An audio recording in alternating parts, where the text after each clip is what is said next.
Two small islands sit in the Thames just north of Staines, close enough to the bank that a single wooden footbridge is all it takes to reach them.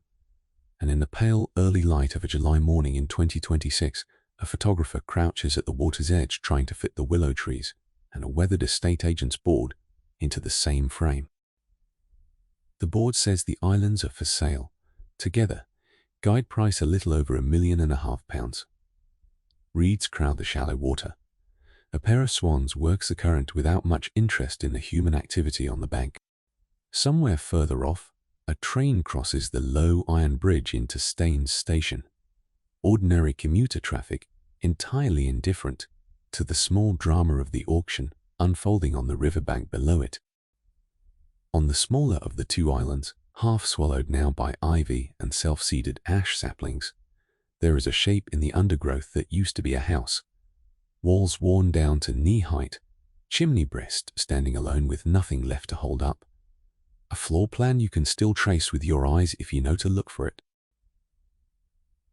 Local guidebooks give this ruin a name.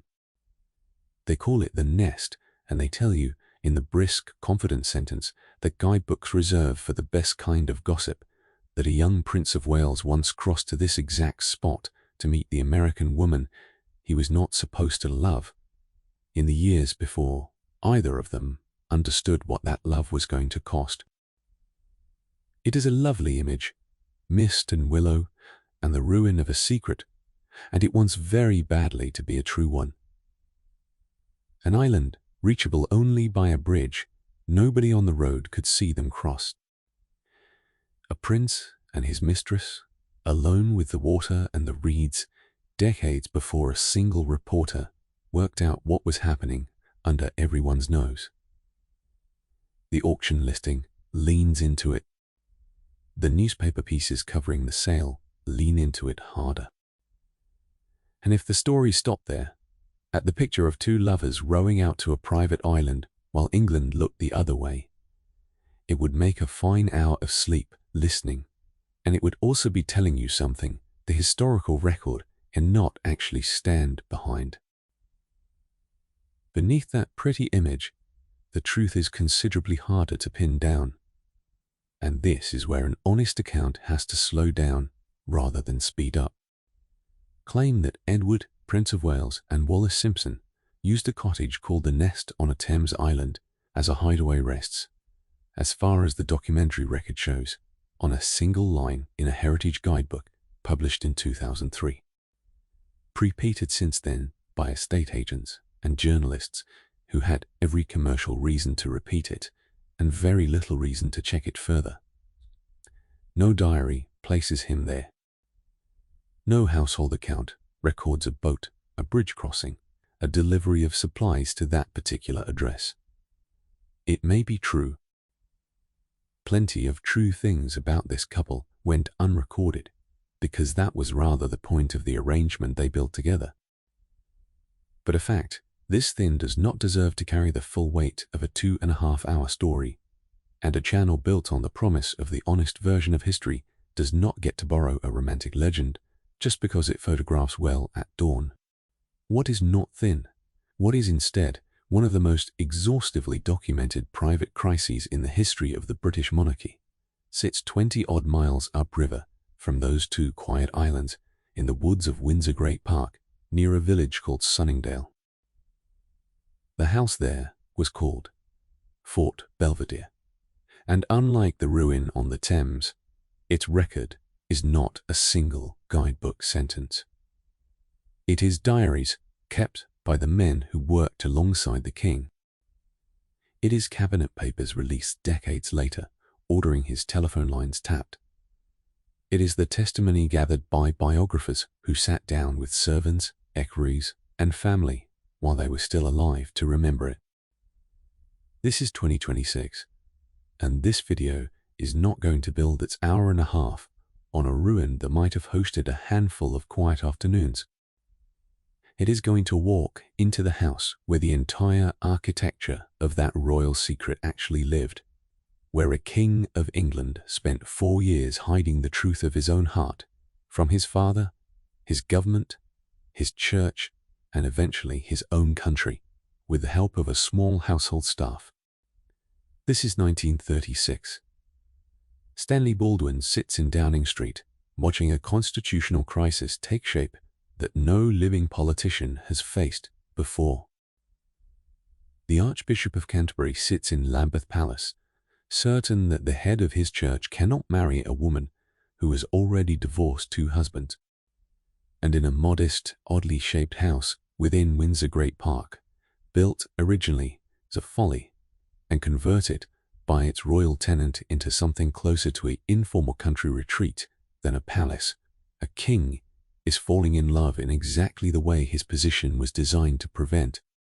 Every person working inside that house, from the equerries who managed his diary to the footman who managed his dinner table, is navigating a daily reality the country outside has no idea exists.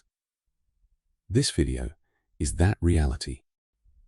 Not the version printed in the court circular, which never once mentioned her name at his table. The version lived by the people who stood behind his chair.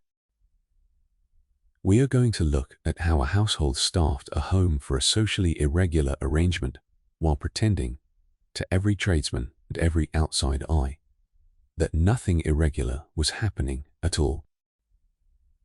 We are going to look at the telephones that connected that house to the outside world, the government office that eventually ordered them tapped. We are going to look at a king who tossed state papers onto side tables as though they were nothing, in a house where his own father would never have tolerated the informality for a single afternoon. And we are going to watch from below stairs as the machinery of an empire slowly closed in on one man's determination to keep a woman he was not permitted to keep. Before we go further, if this kind of honest, carefully sourced history is something you value, if you would rather sit with the real evidence than the tidier legend, take a moment to subscribe. It helps us keep doing this properly. And if you are enjoying it, leave a comment telling me which royal household, which era you would like to see taken apart with this same care. I read every one of them. Let us begin then, not on an island that may or may not have held 2 lovers for an afternoon, but in the house that certainly did, on a Saturday in October of 1936, with a footman named Ernest Judd standing very still at the sideboard of a dining room that seats 14. Watching the King of England argue quietly with his private secretary about a stack of red leather boxes nobody has opened in 3 days. Ernest Judd is 26 years old in the autumn of 1936, and he has worked in the household at Fort Belvedere for a little over 4 years, since the winter of 1932, which happens to be almost exactly as long as Wallis Simpson has been slipping into that same house as a guest, then as a fixture, then as something the staff had long since stopped bothering to explain to themselves. He grew up 2 miles from the fort's gates in a cottage on the edge of Windsor Great Park, where his father worked as an underkeeper for the Crown Estate, managing deer and timber on land that technically belonged to the same family. Ernest now serves at much closer range.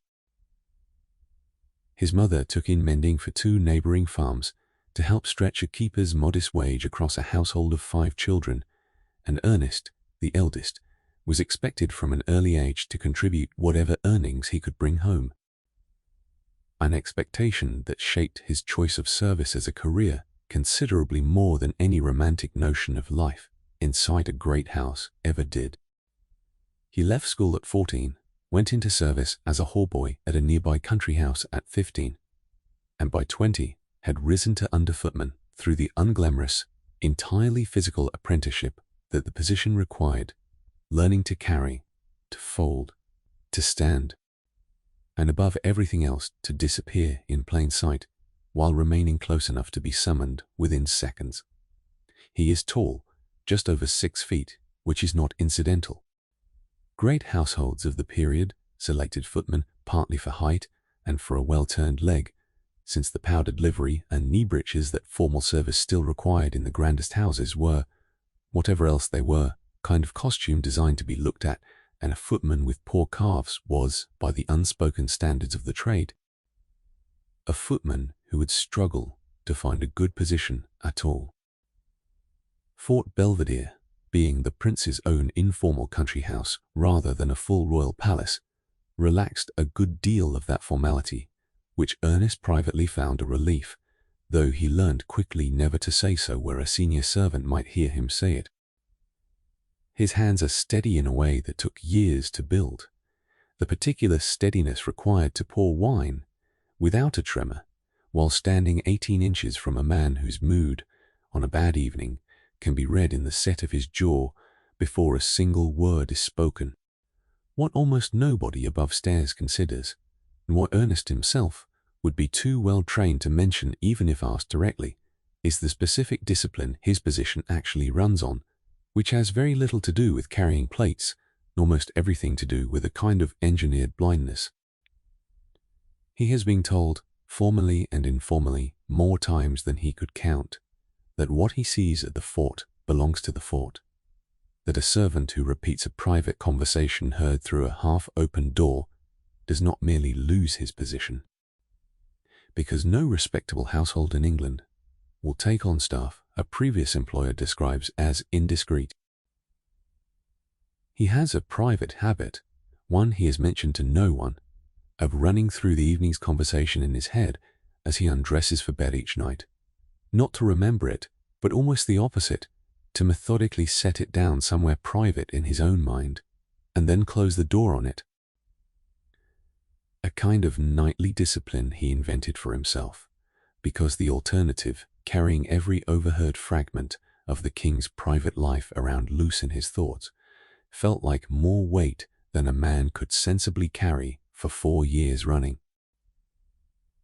Tonight there is a particular tension in the dining room that even a newer servant would notice, and Ernest has been at the fort long enough to read it precisely. Mrs. Bean. Simpson is seated where? She is nearly always seated now, at the king's right hand, directing the conversation with the easy confidence of a woman who has hosted this table more often than any of the 14 guests around it would say aloud. The king himself is distracted in a way Ernest has watched deepen over recent weeks, glancing twice during the fish course toward the sideboard where those red boxes sit, unopened, stacked exactly where his private secretary left them that afternoon with a note the king has not yet read. Ernest does not know what is inside those boxes. He knows only that a king is required to read them daily, that the paper inside them represents the actual business of governing a country, and that this king, on this particular Saturday, appears far more interested in whatever Mrs. Simpson is saying about a house she wants redecorated than anything happening inside the government he nominally leads. It is not Ernest's place to have an opinion about that. He has one anyway, quietly, the way any person standing 18 inches from history for 4 years eventually develops one, whether or not he is ever permitted to say it out loud. There is one small vanity Ernest allows himself, and it has nothing to do with the king or the crisis building around him. He takes considerable private pride in his own livery, the particular crispness he manages to keep in his collar, through a full evening of service, a detail so minor that no employer has ever once commented on it, and precisely because of that, he has come to think of it as entirely his own. The one part of this work that belongs to his own effort rather than to anyone else's instruction. On slow mornings before the house has properly woken, he sometimes lets himself swim a few lengths of the pool the king had built, alone before the staff's own day formally begins. An unauthorized pleasure he has never mentioned to another soul, and has no intention of ever giving up while it remains available to him. If you picture a royal hideaway at all, you probably picture something built for the purpose. A manor deep in private grounds, gates a mile from the nearest road, perhaps a moat, perhaps an island, some obvious physical barrier standing between a prince and the world he is trying to avoid. Fort Belvedere was not built for any of that. It was not built for privacy in any romantic sense at all. And understanding what it actually was, and why it worked as a hiding place anyway, means setting aside the picture book version entirely. The house began its life in the 1750 seconds as a folly, a triangular, castellated summer pavilion put up for George II's son, the Duke of Cumberland. More decoration than dwelling, the kind of structure a wealthy family built simply to have something interesting to look at from the main house. By the time it passed into Edward's hands in 1929, it had been enlarged in stages across nearly 2 centuries into something more substantial, though it never lost the slightly eccentric, mismatched character of a building that had grown by addition rather than by plan. When Edward, then Prince of Wales, asked his father for the use of it, George V's reply has been recorded by more than one biographer in almost the same words, a puzzled, faintly dismissive question along the lines of what could you possibly want with that queer old place? The king granted the request anyway, likely assuming his eldest son's interest would prove as fleeting as most of his enthusiasms had. It did not. Edward poured a fortune into the house over the following years, close to £21,000 by one documented account, a considerable sum for the period, adding a swimming pool where a lily pond had been, a tennis court, stables, and a run of modern conveniences that a great many far grander English houses still lacked in the 1930 seconds. Private bathrooms attached to bedrooms, a steam room, showers, and central heating throughout. Comforts his own father's household at Windsor and Sandringham had never bothered to install, believing, in the old-fashioned way, that a bracing cold house built a bracing cold character. None of that explains the seclusion, though, and this is the detail the picture book version of the story always gets wrong. Fort Belvedere sat inside Windsor Great Park, several thousand acres of royal deer, park, timber, and heath surrounding it on every side, land that had belonged to the crown for centuries, and was managed, gate-kept, and patrolled as private royal property long before Edward ever asked for the house at its edge. There was no moat, there was no island, there did not need to be one. Privacy came instead from acres of managed woodland, from narrow estate roads that a stranger could not simply wander onto, from crown estate keepers who knew by sight every vehicle and every face that had legitimate business inside the park's boundaries, and from a nearby village. Small and discreet in the particular way that villages built around large private estates tend to become discreet, because half the local economy depends on staying on good terms with the family up at the big house. A journalist trying to reach Fort Belvedere in the mid-1930s did not need to cross a bridge or hire a boat. He needed, instead, to get past several miles of private crown land patrolled by men who had grown up on that land and had no professional or personal incentive whatsoever to let him through. Ernest knows this landscape better than almost anyone else on the household staff, because he grew up inside it. His father has worked as an underkeeper on this same stretch of Windsor Great Park for as long as Ernest can remember, managing the deer herds and the timber stands that make up most of the acreage surrounding the fort. And Ernest spent his entire childhood within walking distance of the very gates he now passes through each morning wearing livery rather than his father's rough keeper's clothes. He knows most of the other keepers by their first names. He knows which gates are watched closely and which are simply locked and left, and he understands, in a way a footman recruited from further afield never quite would, that the privacy protecting the king's secret was never a single dramatic barrier. It was hundreds of small, ordinary, overlapping habits. A keeper who mentions a stranger's car to the house, a village shopkeeper who does not ask questions about an unusual delivery, a network of people who had quietly decided, mostly without ever discussing it explicitly, that whatever happened at the fort was not theirs to discuss with anyone outside it. Ernest has never once had to challenge a stranger at the gates himself. He has simply grown up understanding, bone deep, exactly how that particular silence gets built and maintained, one small, unremarkable decision at a time. The broader picture historians have assembled since makes clear how unusual this arrangement was, even by the standards of a royal family already accustomed to privacy most people could never imagine. Philip Ziegler, whose 1990 biography of Edward remains the standard scholarly account, drew heavily on the private diaries of the king's own household to reconstruct exactly how deliberately Edward built his life at the fort around avoiding the formal machinery of royal existence, the equerries, the household routines. The constant public visibility that came with Windsor Castle or Buckingham Palace. Wallis Simpson herself first visited for a weekend at the very end of January 1932, and for more than 2 years afterward, the relationship deepened almost entirely out of public view. Not because of any single clever act of concealment, but because the geography and the culture around the fort simply made concealment the path of least resistance. British newspaper proprietors, unlike their American and European counterparts, had also quietly agreed among themselves not to report on the relationship at all, a kind of voluntary press silence almost unimaginable today, which meant that even when foreign papers were running stories, British readers, protected inside their own newspaper's polite silence, remained largely unaware. The land did its part. The people did the rest.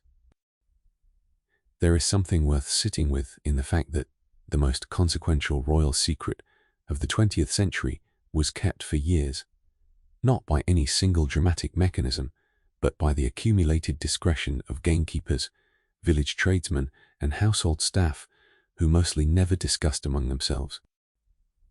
Ernest walked through those gates most mornings without a second thought about the arrangement he was helping sustain. It was simply the landscape of his working life, as ordinary to him as the deer moving through the bracken at dawn, and it would take the events of the following months to show him exactly how much weight that ordinary silence had actually been carrying all along. Now, the staff themselves, because a discreet landscape only protects a secret if the people living inside the house are equally discreet. And that discretion was never simply a personality trait certain servants happened to possess. It was trained, tested, and enforced with a rigor that most people picturing a silent, watchful butler standing in a corner never fully appreciate. If you imagine domestic service in this period at all, you probably imagine servants as naturally, almost instinctively quiet, present in a room the way furniture is present, invisible by some inherent quality of their position rather than by active, daily effort. That picture is comfortable, and it is largely wrong. Discretion in a great household, and especially in a royal one, was a skill built through explicit instruction, reinforced constantly, and backed by consequences severe enough to make the lessons stick permanently. A new servant did not arrive already knowing how to be invisible. He or she was taught, usually within the first week, by a senior member of staff whose own position depended on making sure every junior understood exactly what was expected of them. The mechanism behind this training was almost entirely economic rather than moral, and understanding that changes how the whole system looks. Domestic service in interwar Britain ran on a reference system with no real legal alternative behind it. A servant leaving one position needed a character reference from the previous employer to secure the next one, and an employer who suspected a servant of gossiping about the household's private business could simply refuse to provide that reference, or worse, provide a damaging one, effectively ending that servant's career in service anywhere respectable. There was no employment tribunal to appeal to, no union representation worth mentioning for staff at this level, no legal protection whatsoever against a ruined reputation delivered in a single unfavorable sentence from a former employer to a prospective one. This is why the discipline held. It was not simply that indiscreet servants were unpopular. It was that an indiscreet servant, once identified as such, effectively could not work in service again in a country where domestic service remained one of the largest categories of employment for people without capital or education, and where the alternative for a dismissed footman with a ruined character often meant considerably harder, less secure work. Fort. Belvedere's household operated this system at a particular intensity because what the staff were being asked to keep quiet about was not simply the ordinary friction and gossip of any large house, whose master drank too much, whose mistress quarreled with her sister, but a matter with genuine constitutional weight attached to it. Francis Donaldson, whose 1974 biography of Edward drew on interviews with people who had actually worked in and around the royal households of the period, documented a culture below stairs at the royal residences generally in which staff understood, without needing to be told twice, that certain kinds of observations simply never left the building. Physical habits reinforced the lesson daily. Footmen were trained to withdraw from a room the moment their immediate task was finished, rather than linger, to serve at table without appearing to listen to the conversation happening 6 inches from their ear, to answer a bell promptly, but never to appear in a doorway a second before they were actually summoned. A well-trained servant developed something close to a professional deafness, an ability to stand directly beside an intimate conversation and retain, outwardly at least, no evidence of having heard a word of it. Ernest received this instruction in his first week at the fort, in the winter of 1932, delivered by the house steward, in a short, unsentimental conversation that Ernest still remembers clearly 4 years later, because of how plainly it had been put to him. He was told that whatever he saw or heard inside that house belonged to that house. That guests, letters, telephone calls, and private conversations were simply not subjects of discussion. Not with the other staff over a shared meal, not with his own family 2 miles down the road, not with anyone at all. And that the first time he was found to have repeated something private would also be the last day he worked there, with no reference to follow him anywhere else. He remembers being tested on this within his first month, a senior footman deliberately mentioning a piece of trivial household gossip in front of him to see whether it traveled, and Ernest, sensing correctly what was happening, said nothing to anyone and never learned whether he had passed the test or simply avoided a trap that had been set for someone else entirely. Either way, the lesson took. By 1936, discretion has become for him less a rule he consciously follows and more a kind of second nature. The same unthinking reflex that makes him step back from a doorway or lower a tray without being asked. What made the fort's version of this discipline distinct from an ordinary country house was the sheer weight of what was actually being concealed. An ordinary butler might spend a career managing gossip about affairs, debts, and family quarrels that, if they leaked, would embarrass a family, but change nothing beyond that family's social standing. The staff at Fort Belvedere were managing information that, had it leaked in, say, 1933 or 1934 rather than 1936, could plausibly have altered the entire trajectory of the British monarchy years earlier than it eventually did, forcing a crisis while George V still lived, while Edward was still only heir to the throne rather than king. That staff understood the stakes only in outline rather than in full, since nobody explained constitutional theory to a footman, but they understood enough.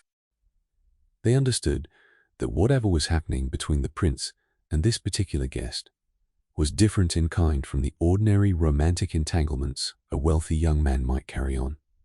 And they understood, correctly, that their own silence was doing real work in keeping that difference hidden from a country that had not yet been told. There is something clarifying in recognizing that the secret at the center of one of the 20th century's great constitutional crises was protected in its earliest and most fragile years, not by any clever royal stratagem, but by the ordinary economic vulnerability of servants who could not afford to be caught talking. Performance of a king's private life running smoothly and invisibly, depended entirely on people with almost no power of their own choosing, or more precisely being forced by circumstance to make that invisibility their daily professional labor. And critically, every person in that house understood the arrangement perfectly, from the house steward down to the newest hall boy, long before any of them fully grasped where it was all eventually going to lead. Set against that vulnerability, the numbers involved are worth stating plainly. A footman in a great English household of this period earned, typically, somewhere in the range of a few dozen pounds a year beyond his board and lodging, a wage that placed him solidly among the country's ordinary working population rather than anywhere near the world he served each evening. The wine alone consumed at a single Fort Belvedere dinner party, drawn from a cellar the prince had spent freely to stock, likely cost more than Ernest earned across several months of steady work. He carried trays of jewelry to be cleaned that were worth, individually, multiples of his entire annual income, and he did so with the same steady, unremarkable competence he brought to carrying a tray of toast, because noticing the gap out loud was never a privilege his position extended to him. Which brings us to the question nobody outside the fort's gates ever thought to ask, but every tradesman, cook, and housemaid inside them was quietly managing every week of the year. How exactly do you provision and run a household built around a woman who is on paper nobody's wife, nobody's official hostess, and nobody the household is technically supposed to be organized around at all? If you picture the logistics of a royal household, you probably picture something rigid and impersonal. Deliveries arriving on schedule, a housekeeper's ledger recording every joint of meat, and every case of wine against a budget nobody below a certain rank is permitted to question. Fort Belvedere ran on exactly that kind of careful provisioning, and it also ran underneath the ledger on a set of quiet accommodations that no ledger anywhere recorded, because the woman actually directing much of the household's daily life held no formal position inside it whatsoever. By the middle of 1935, Wallis Simpson had, in every meaningful sense, taken over the running of Fort Belvedere almost entirely. Her fact biographers, including Anne Seber, have documented in considerable detail. She rearranged furniture and had rooms redecorated to her own taste, working with fashionable decorators the prince paid for without complaint. She had, by early that year, 2 rooms combined into a private suite built specifically for her continued use, an arrangement that required builders, plasterers, and household staff to complete a discreet renovation for a guest who was never once referred to in any household document that survives as anything other than a guest. She had opinions about the servants' livery and about which wines the cellar should be restocked with, opinions the staff learned to treat with exactly the same weight as instructions from the prince himself, because in practice that is precisely what they had become. The household was functionally running as though it had a mistress. Officially, on every paper document a tradesman or a bank might see, it had no such thing. This gap between the functional reality and the official fiction created its own particular kind of daily labor for everyone below stairs. Grocers, wine merchants, and butchers in the nearby village of Sunningdale and in London delivered to the fort regularly, and household accounts for establishment of this size, feeding a shifting roster of weekend guests alongside a resident staff, were not modest. A delivery boy bringing meat or fish to the kitchen door had no reason to think twice about who was consuming it, since a large country house feeding weekend parties was an entirely ordinary sight across the English countryside. And Fort Belvedere's supply chain looked from the outside exactly like any other great house managing its larder. What made it different was internal rather than external. The fact that the household staff, placing and receiving those orders, were doing so on the instructions of a woman with no legal standing in the house at all, and were expected to treat those instructions with total deference regardless of how unusual her position technically was. sleeping arrangements required a comparable, unspoken tact. Large weekend house party in this period followed conventions, unwritten but universally understood among servants of any experience, about which guests' rooms sat, near which other guests' rooms, conventions that existed specifically to manage the reality that country house weekends were among the fashionable set of the 1922nd. Considerably less chaste than polite society liked to pretend. Housemaids and footmen assigned to a given corridor understood these arrangements without ever needing them explained, because managing which fires were lit, in which rooms, which breakfast trays went where, and which beds needed making by what hour, done with the same unremarkable efficiency, whether the arrangement in question was a conventional married couple or something considerably more delicate. Mrs. Simpson's own rooms in particular required a kind of practiced normalcy from every servant who serviced them. A housemaid, delivering morning tea to that suite, behaved exactly as she would have behaved delivering tea to a duchess, because behaving otherwise, showing even a flicker of scandalized hesitation, was itself a form of indiscretion the household could not afford. Ernest's own role in this machinery sat mostly at the dinner table and in the wine cellar, both of which brought him closer to Mrs. Bantour. Simpson's authority than most junior staff ever got. He learned early that a request from her carried the same weight as a request from the prince, occasionally more, since she had opinions about table settings and wine service that the prince himself rarely bothered to hold. He remembers, in his second year at the fort, being quietly corrected by her directly. A small matter of a wine glass set at the wrong point beside a place setting, delivered, not through the butler, as such corrections normally travelled, but in a brief, direct word from Mrs. Simpson herself, crisp and precise in a way that startled him slightly, since he had not yet grown accustomed to a guest addressing staff with the confident authority of an actual mistress of the house. He adjusted without comment, the way he had been trained to adjust to any instruction from anyone whose word the household treated as final, and he understood, without anyone spelling it out, that questioning the propriety of the arrangement was simply not among the options available to a footman drawing wages from that same household. The broader picture, pieced together from the household testimony biographers eventually gathered, is that country houses of this period had, in fact, considerable practiced skill at managing exactly this kind of quiet accommodation, because Fort Belvedere's arrangement, while unusually consequential given who was involved, was not entirely without precedent among the fashionable set Edward and his circle moved through.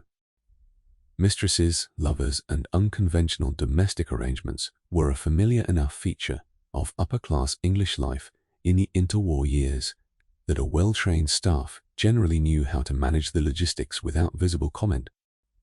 Treating discretion about a household's private arrangements as simply one more professional skill alongside carving a joint correctly or laying a formal table.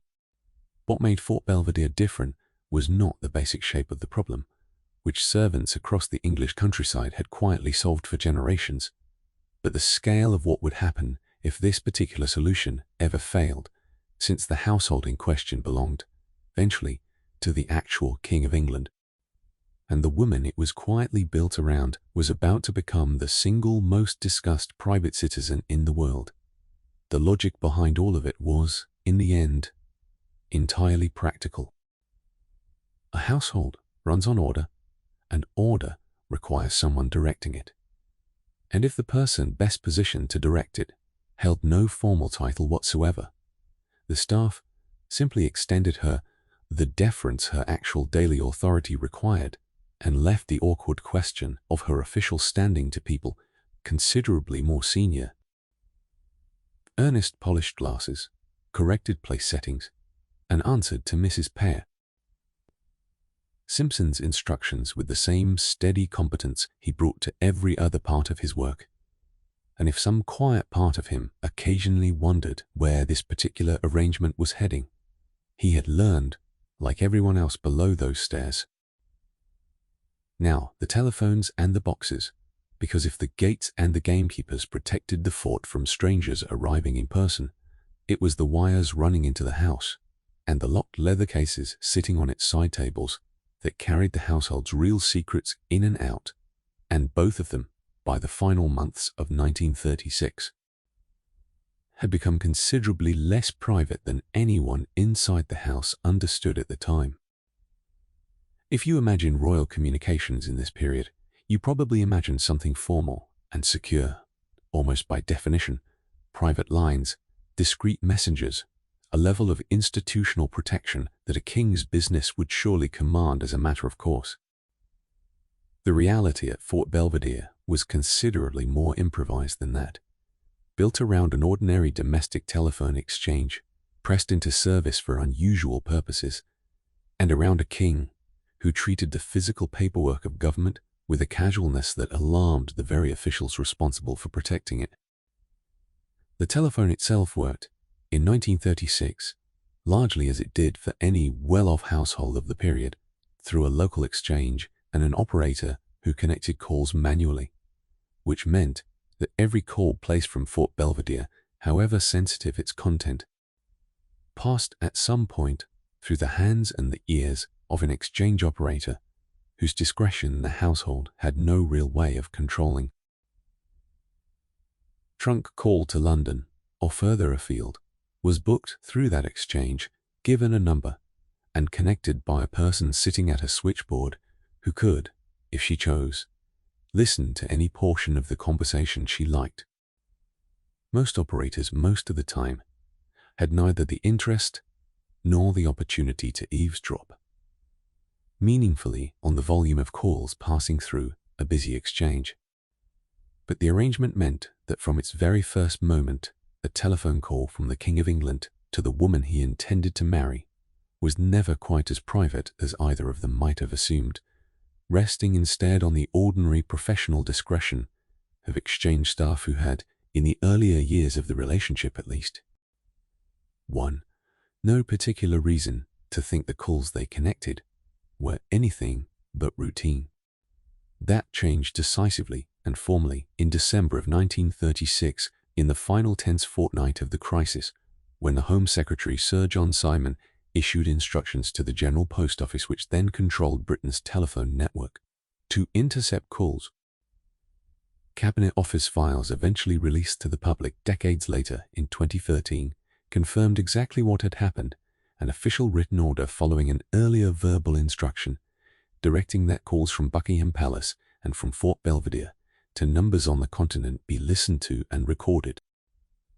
This was not a rumor or a later journalistic embellishment. It was a documented act of government surveillance directed at the reigning monarch himself, undertaken in the final days before his abdication, on the reasoning that his continued telephone contact with Wallis Simpson, then staying in the south of France, posed a risk the government felt it could no longer simply trust to discretion. Edward, so far as the record shows, never knew for certain that his calls were being listened to, though he and those around him had long harbored a general unease about how thoroughly private any of this really was. Ernest's own connection to the telephone ran through considerably more mundane channels than any of that high political drama, and it is precisely that mundane connection that makes his account useful. Part of a footman's ordinary duties at a house of this size included fielding the bell of the household's internal line, taking messages when a guest or a member of staff could not immediately be found, and occasionally being sent down to the telephone room himself to confirm a connection had gone through cleanly. He does not know, in the autumn of 1936, anything about interception orders or Home Office files. What he does know, because he has watched it happen with his own eyes across several months, is that the King's manner during telephone calls to Mrs. Potpie Simpson, once she had left England for the south of France in early December, has become markedly different from anything Ernest observed in calmer years. Calls placed at odd hours, sometimes lasting far longer than any ordinary trunk call, the king's voice. On the rare occasions Ernest catches even a fragment of it through a closing door. Pitched with an urgency he has never heard from him before, closer to pleading than to the easy, confident tone that has always characterized the man Ernest has served for 4 years. The red boxes tell a related but distinct story, one about the physical handling of state secrets rather than the electronic handling of private ones. Every British sovereign receives a steady flow of official papers delivered in the distinctive red dispatch boxes that still bear that name today, containing cabinet documents, foreign office telegrams, and other material the government required the king to read and, where necessary, act upon daily. This was not optional correspondence. It was the actual mechanism by which a constitutional monarch stayed informed enough to perform his formal role in government, and handling it properly, keeping it secure, reading it promptly, was one of the most basic expectations placed on any reigning king. By the autumn of 1936, courtiers and officials had become visibly alarmed at how casually Edward treated this responsibility. Boxes arrived and sat, sometimes for days unopened, on side tables in rooms where weekend guests moved freely in and out, papers left unattended in a house that, whatever its careful gates and discreet keepers, was full every weekend with visitors who had no security clearance of any kind. Ernest saw those boxes constantly, since dusting and tidying the rooms where they sat was, in the most literal sense, part of his job, and he developed, without any instruction from anyone, his own private habit of noticing which boxes had been opened and which had not. He could not have read their contents even if he had tried, since they were locked, and he would never have dreamed of trying. But the simple visual fact of a box sitting closed on a side table for 2 or 3 days running, gathering a faint film of dust that Ernest himself would eventually be asked to wipe away, told its own quiet story about where the king's actual attention had gone during those same days. He remembers one particular evening in late October, tidying the drawing room after the guests had retired, finding 3 boxes stacked together where they had evidently sat, entirely unopened, since the previous Thursday, and feeling for a fleeting moment he did not examine too closely at the time, something between concern and unfamiliar closeness to the actual machinery of government, a sense that whatever he was looking at mattered considerably more than the ordinary tidying task in front of him. The broader historical picture makes clear that Ernest's private unease was shared at a much higher level by the officials whose job it actually was to worry about such things. Alan Lascelles, the king's assistant private secretary through much of this period, kept a private diary, later published, recording his mounting alarm at Edward's disregard for the basic mechanics of his role.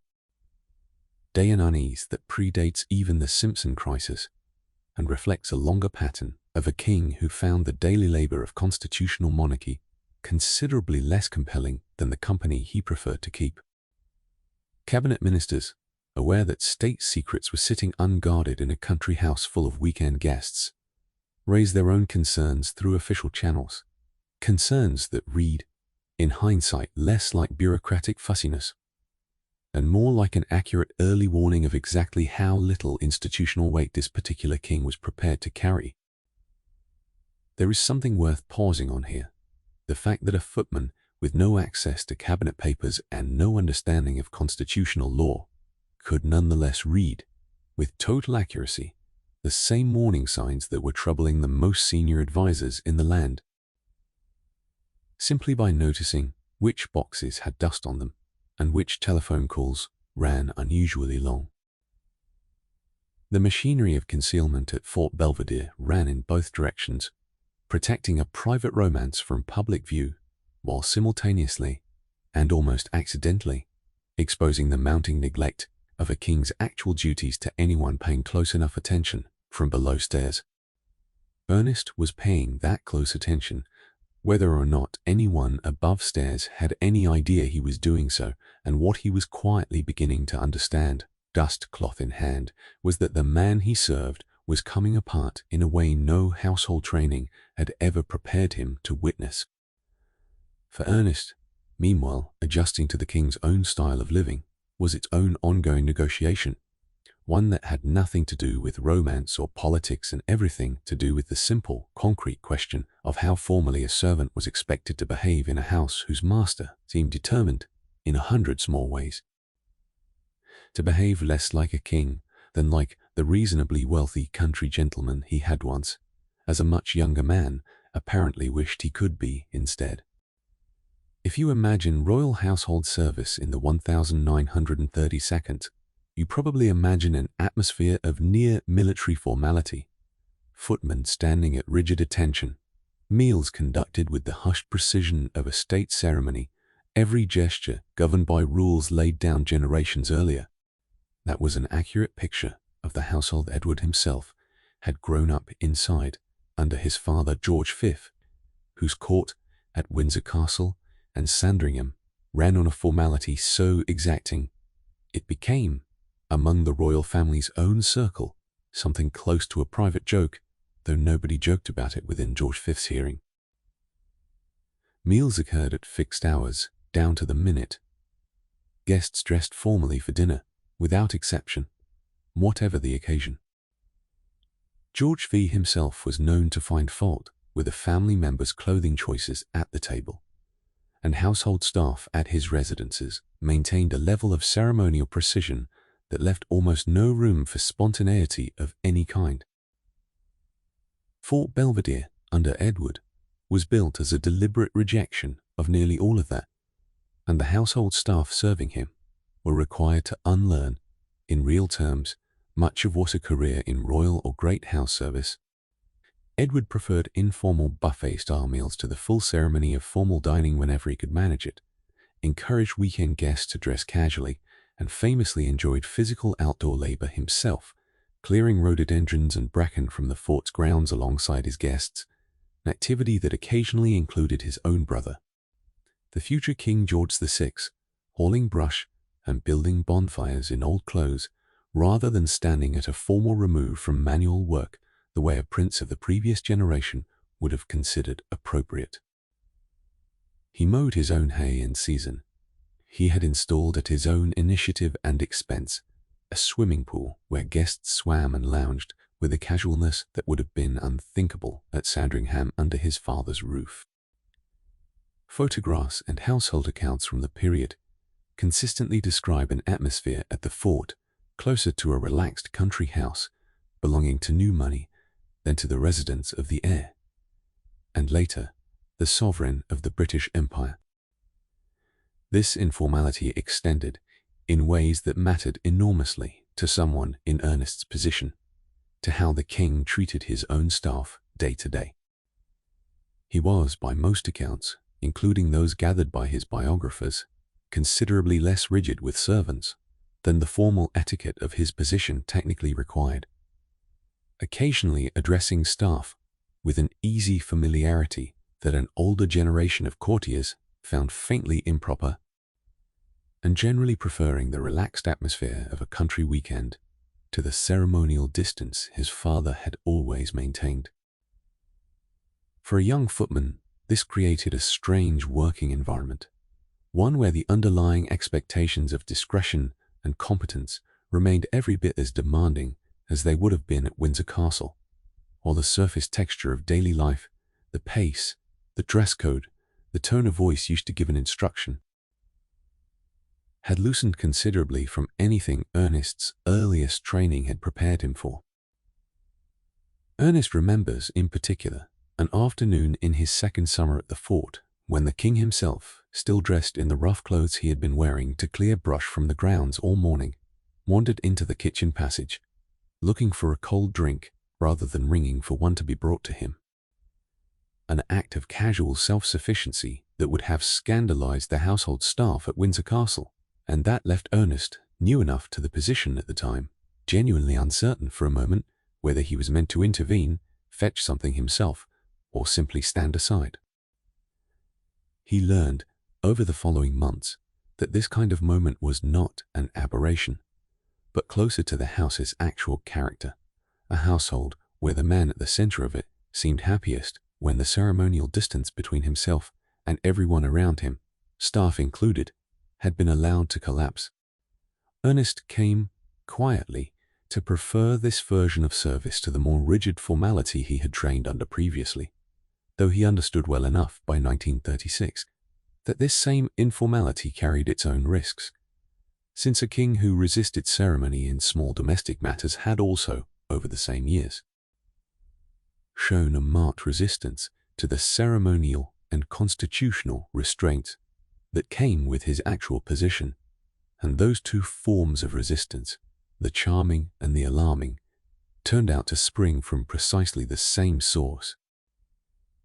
The broader context here matters considerably to understanding what unfolded later that year. Historians, including Ziegler, have traced Edward's discomfort with royal formality back to his own childhood, a strict, emotionally distant upbringing under George V that left him, by most documented accounts, with a lasting hunger for exactly the kind of informal domestic warmth Fort Belvedere was built to provide. Wallis Simpson herself, by every account available, encouraged and shared this preference, creating, together with Edward, a domestic atmosphere considerably more relaxed and modern than anything the British monarchy had previously produced. A genuine departure from centuries of accumulated royal formality, found refreshing and others found deeply troubling in a man whose actual constitutional role depended, in the view of men like Baldwin and the Archbishop of Canterbury, on maintaining exactly the kind of dignified distance Edward seemed determined to abandon. The quiet observation worth sitting with here is that Ernest, standing in that kitchen passage on an ordinary summer afternoon, was witnessing something considerably larger than a king's personal preference for fetching his own lemonade. He was watching in miniature the same instinct that would eventually collide head-on with the entire machinery of British constitutional government, a man who truly believed, in ways both charming and ultimately self-destructive, that the old rules governing his position simply did not have to apply to him in quite the way everyone around him assumed they did. If the previous months had shown Ernest a king loosening the formal machinery of his own household by choice, the autumn of 1936 began showing him something considerably harder to categorize, a man whose ease and confidence were visibly beginning to fray under a pressure Ernest could sense without being able to name. If you imagine a king under strain, you probably imagine something contained and dignified. A furrowed brow over breakfast, perhaps, quickly smoothed away before anyone downstairs could notice. What the staff at Fort Belvedere actually witnessed through the final months of 1936 was considerably less composed than that, and considerably more visible to the people whose job it was to serve his meals, draw his bath, and lay out his clothes each morning. Edward had never been, by the accounts of those who worked closely around him across the decade, an especially steady or contented man even in calmer years. Alan Lascelles, who served him first as assistant private secretary when Edward was still Prince of Wales, kept private diaries recording a mounting unease about his employer's temperament that predates the Simpson relationship entirely, describing a man given to sudden withdrawals, restless energy, and an emotional dependency on whichever woman currently held his attention that Lascelles found genuinely alarming even before Wallis Simpson entered the picture. Philip Ziegler's official biography, drawing on exactly this kind of household and courtier testimony, describes Edward as having become, by the mid-1930s, slavishly dependent on Wallis specifically, a phrase Ziegler uses advisedly, reflecting an assessment shared by multiple people close to the king during these years, rather than a single observer's private grievance. By the autumn of 1936, with the political situation deteriorating by the week and Prime Minister Baldwin's warnings growing steadily more explicit, that dependency and that underlying instability became considerably harder for even the most disciplined household staff to overlook entirely. Ernest noticed it first in small physical details, the kind of thing a footman who has spent 4 years watching a man across a dinner table learns to read almost without conscious effort. The king ate less than he once had, pushing food around a plate through courses he would previously have finished without comment. He smoked more, a habit already well established, but now visibly more constant, cigarettes lit and abandoned, half finished in ashtrays, that Ernest emptied more frequently that autumn than in any previous season of his service. He slept poorly, a fact the household staff inferred not from any direct statement, but from the unusually early hour. Lamps were sometimes still burning in his private rooms, and from a certain heaviness around his eyes that no amount of careful grooming fully concealed by breakfast. More striking still, to staff trained across years to read the emotional temperature of a room from the smallest signals, was the king's volatility, warm and animated one moment, particularly when Mrs. Brand Simpson was present and the conversation had turned toward some pleasant domestic plan for the fort's grounds or its decoration, and then, with little warning, withdrawn and short-tempered the next, snapping at a minor service error he would have laughed off 18 months earlier.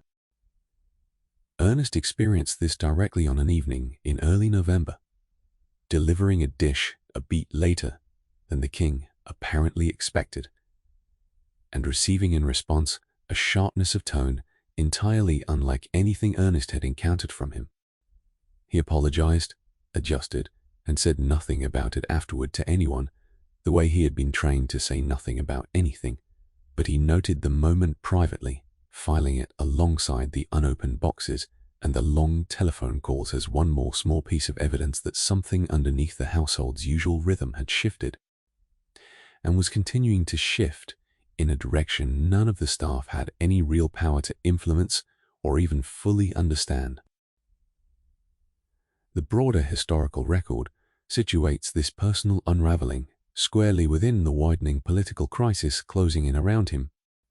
Baldwin's warnings, delivered with increasing directness across October and November, made unmistakably clear that the government would not accept Wallis as queen and would resign rather than support any arrangement that placed her on the throne beside him. To a demand that Edward choose between the crown and the woman he had built his entire private life at the fort around. Francis Donaldson's biography, drawing on interviews with people who observed him during precisely this period, describes a man torn between two incompatible identities: the informal, domestically minded figure the household staff had come to know at the fort, with seemingly no path available that could satisfy both halves of that divided self. Historians since have generally agreed that Edward's own account of his state of mind during these weeks, delivered years later in his memoir, understates just how visibly strained he had become to the people actually watching him at close range. Since a king writing his own history rarely has much incentive to dwell on the moments his composure actually failed him in front of the servants, there is something worth sitting with in the fact that a footman clearing dinner plates could read, with real accuracy, a psychological unraveling that the king himself, in his own later account of these events, would minimize considerably.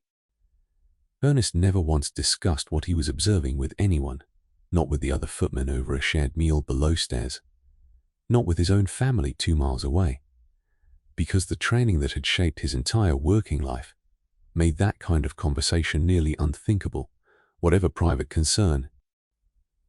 On his own quiet and entirely unspoken way, grown to respect across 4 years of close daily service. What he carried instead, through those autumn weeks, was simply the accumulating private knowledge that the household he served was approaching some kind of reckoning, without any clear sense yet of what shape that reckoning was finally going to take. Which raises a question worth pausing on before we go any further, because the household protecting this secret was never a single undifferentiated mass of loyal servants. It had its own internal hierarchy of trust, and understanding that hierarchy changes how we should read everything Ernest was, and was not, actually able to see. Above the footmen, the housemaids, and the kitchen staff sat a smaller, considerably better documented tier of household service. The equerries and private secretaries drawn from the same social class as the guests they served. Men such as John Eyre, who served as one of Edward's equerries through this entire period, occupied a peculiar middle ground between the intimate domestic world of the fort and the formal political world of Downing Street, the palace. Gentlemen by birth and education who nonetheless spent their working days managing a king's diary, his correspondence.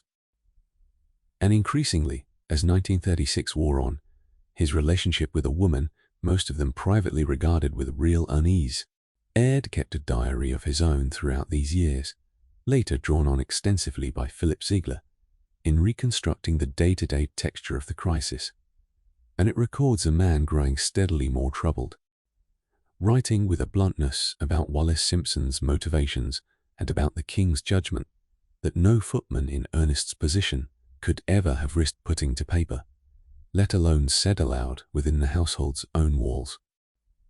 That difference in what could safely be recorded, and by whom, matters enormously to how this story eventually reached us.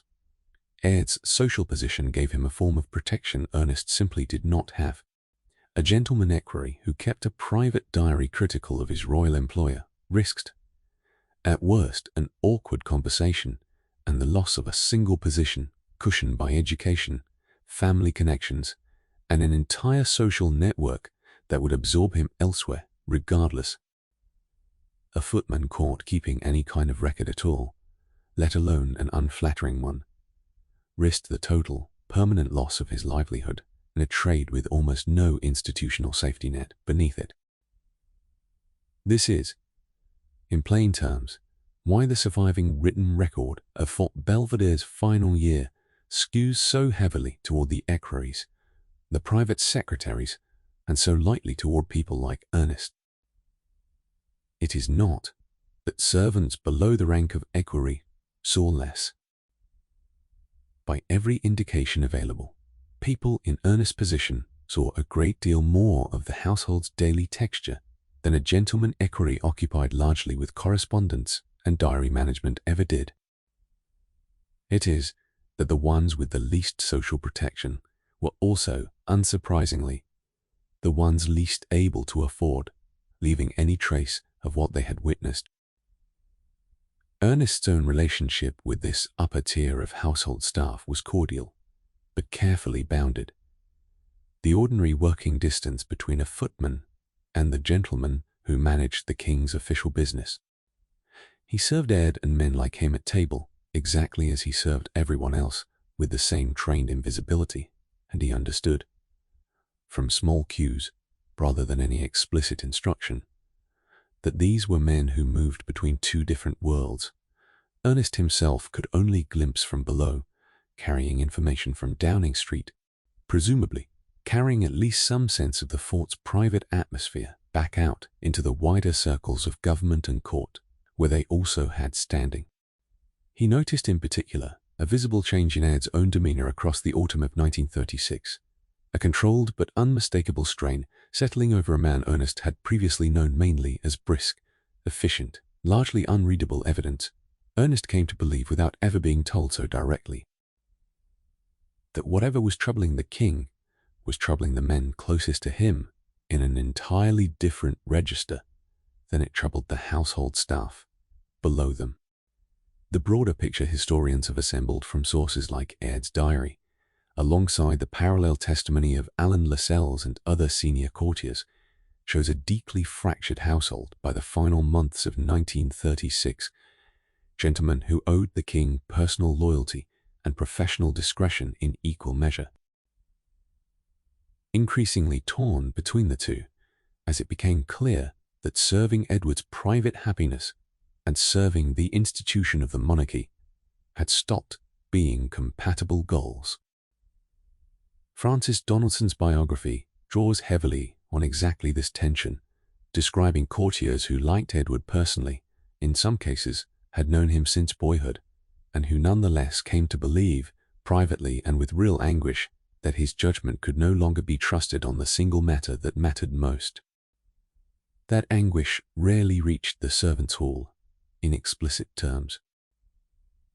It reached Ernest instead as atmosphere, as the particular quality of strain in an equerry's face, as conversations that stopped abruptly when a footman entered a room, small signals that a man trained across 4 years to read a household's emotional temperature had no trouble interpreting even without a single word of direct explanation. There is something worth noting in the quiet unfairness of whose testimony survived and whose did not, a pattern that reaches well beyond this particular household into the broader shape of how history gets recorded generally. The men with education, social standing, and institutional protection left diaries, and those diaries became in time the primary sources historians rely on to reconstruct exactly what happened inside rooms like the ones at Fort Belvedere. The people with the least protection, who arguably saw just as much, and in some respects considerably more, left almost nothing in their own words, not because their observations lacked value, but because the same system that required their silence in 1936 also quite effectively guaranteed their silence to history itself. For Ernest, the arrival of the Prime Minister himself at Fort Belvedere on a handful of occasions that autumn presented a particular challenge, because unlike an ordinary weekend guest, Stanley Baldwin's visits carried a weight the entire household could feel the moment his car came through the gates. Whether or not any single servant could have explained precisely what business had brought him, Baldwin came to Fort Belvedere several times across the closing months of 1936, most consequentially on the 16th of November, when the king informed him directly, in a private conversation, that he intended to marry Wallis Simpson, whatever the political cost. Baldwin's response that such a marriage would prove unacceptable to the country opened the final and most dangerous phase of the crisis, the phase in which private royal romance and formal constitutional government collided directly, with no further room for the polite ambiguity that had allowed the relationship to develop quietly for years. Ernest was not present for that conversation which took place behind closed doors in the king's study, but he was present in the sense that mattered to his position for the surrounding hours of it, laying the table for a dinner that followed a meeting nobody in the household needed to be told was unusually serious, serving a prime minister whose face, Ernest noted, carried none of the easy social warmth most guests arrived with, and clearing plates afterward from a meal where conversation had been notably sparse for a house that ordinarily prided itself on relaxed, animated company.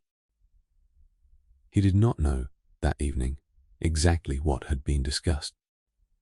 He understood, with the same instinctive accuracy that had let him read the king's mounting strain across the autumn, that whatever had passed between these two men mattered enormously, and that the household he served had crossed some threshold.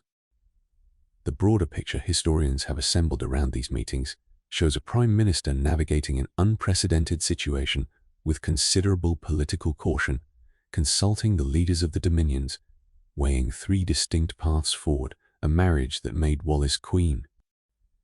Through that autumn, that the first 2 options commanded almost no meaningful support anywhere in government or across the Commonwealth. What Ernest witnessed from the dining room and the hallway was the human residue of exactly this political calculation. A king growing visibly more isolated with each visit, a prime minister growing visibly more resolved, and a household staff caught quietly in between, serving both men with identical outward correctness, while understanding. Or in the unspoken way, servants always eventually understand these things, that only one of them was going to get what he wanted.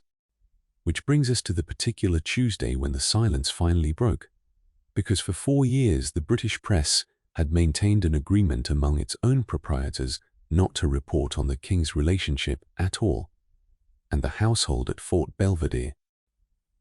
Protected bubble that the rest of the country did not know existed. That bubble ended abruptly, and the mechanism of its ending began. Of all places, in a diocesan conference speech delivered by a bishop who almost certainly did not intend to detonate a constitutional crisis.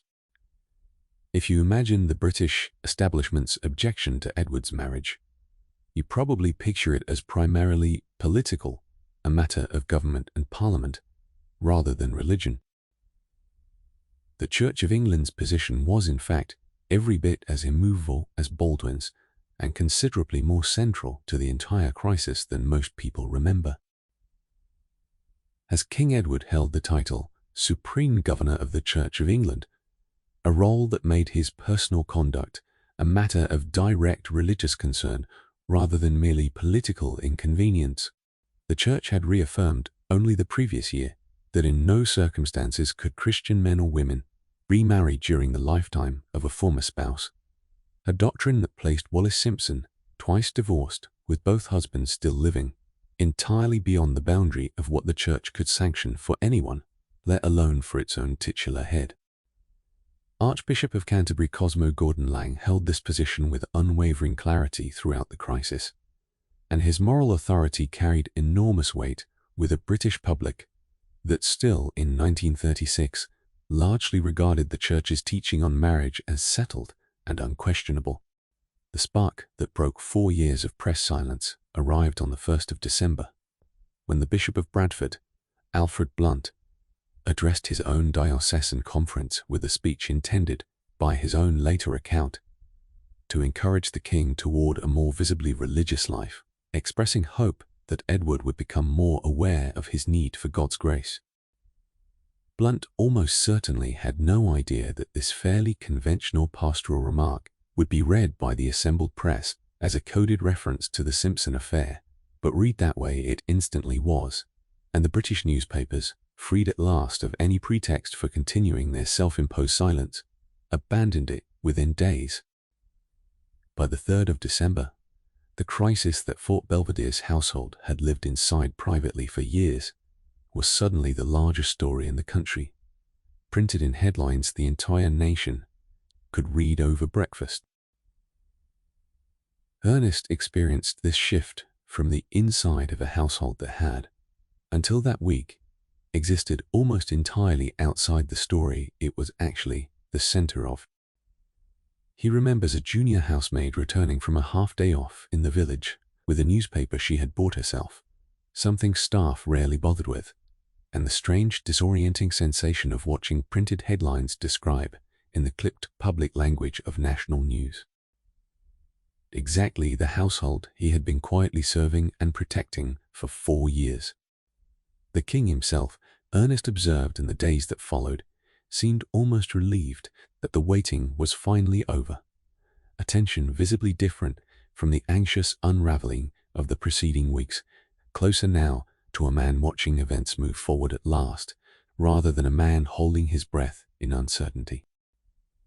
The broader context matters enormously here, because the press silence that had protected this household for years was never primarily an act of kindness toward Edward personally. It reflected a deference to the institution of monarchy itself that a handful of powerful newspaper proprietors had decided, among themselves, was worth preserving, right up until a bishop's ordinary pastoral remark made that preservation almost impossible to sustain. Once that dam broke, it broke completely and immediately, transforming a story the household had spent years learning to protect into the single most discussed subject in the English-speaking world within a matter of days. And critically, nobody below stairs at the fort had any illusions left, after that week, about how this particular story was likely to end. Now, the 3rd of December itself, because if the previous days had brought the crisis into every household in Britain through the newspapers, this particular day brought it crashing directly through the front door of Fort Belvedere. One, the form of reporters and photographers gathering at the gates in numbers, the estate's usual quiet discretion, never once had to contend with, and in the far more painful form of Wallace Simpson's own departure from the house that had been for the better part of 5 years, the closest thing to a settled home either she or the king had built together. If you imagine the moment a great romance becomes a public scandal, you probably picture confrontation, shouting, some dramatic scene played out in full view. What actually happened at the fort on the 3rd of December was considerably quieter than that, and considerably sadder, a hurried practical departure, conducted under the immediate physical threat of a press pack that had, within 48 hours of the story breaking nationally, transformed the estate's famously private gates into the site of a genuine siege. Wallace advised that her continued presence in England was making an already volatile situation more dangerous by the day, left Fort Belvedere that afternoon for the south of France, where friends had offered her the safety of a private villa well beyond the reach of the British press, at least for the moment. Edward's own account of their parting that day, delivered years later, records him telling her simply that he would never give her up, a promise made in the driveway of a house neither of them yet knew they were leaving for the last time. Ernest was part of the small group of staff who helped prepare for that departure within a matter of hours rather than days, an unusual scramble entirely unlike the careful planned packing that normally preceded even a routine weekend guest journey. He remembers carrying cases down a back staircase specifically to avoid the windows facing the main drive, where photographers with long lenses had already begun assembling by mid-morning. And he remembers the strange charged atmosphere among the staff that day, a household ordinarily defined by careful, disciplined calm now, moving with the barely controlled urgency, people executing an evacuation rather than a routine departure. Nobody explained to Ernest in so many words. Simpson might never return to the house in the same capacity again. He understood it anyway, the way he had come to understand most things at the fort, by watching rather than being told, noting how carefully certain personal items were packed, rather than simply set aside for a short absence, and noting too the particular quality of the king's face as he watched her car finally pull away down the long drive toward the gates and the waiting cameras beyond them. The broader picture assembled by biographers including Anne Seber situates this departure as the true turning point of the entire crisis, the moment the private drama that had unfolded for years behind Fort Belvedere's discreet gates became irreversibly a public spectacle playing out in newsreels and front pages around the world. Wallace's exile to the south of France did not resolve anything politically. If anything, it intensified the pressure on Edward, who now found himself negotiating the most consequential decision of his life, while separated by hundreds of miles from the one person whose company had, for years, made the weight of his position bearable to him at all. The household staff remaining at the fort, Ernest among them, spent the following day serving a king who moved through the house's familiar rooms with an unmistakable hollowness. Meals barely touched, evenings spent largely alone in a study that had, until very recently, rarely gone an evening without Mrs. Grieder. Simpson's company inside it. There is something worth sitting with in the image of a king standing in his own driveway, watching the woman he loved driven away toward an uncertain exile, surrounded by a household of servants trained across years to notice everything and comment on nothing. Ernest carried that image privately, for the rest of his life, by his own later account, one of the very few moments from his entire service at the fort he would eventually permit himself to describe in any detail at all, precisely because it had felt, even at the time, less like witnessing a royal scandal. Unmistakably human, a man losing. In the space of a single afternoon, both the private happiness he had built so carefully and the last real chance of keeping it quiet. The journey south, as it happens, was not one Wallace made alone or unprotected. Lord Brownlow, a lord-in-waiting and personal friend of the king's who had volunteered for the unenviable task drove her the length of France by a deliberately roundabout route designed to shake off the press cars trailing them from the coast, an ordeal that stretched across days of exhausted headline dodging, travel through provincial French roads and hotels, booked under false names.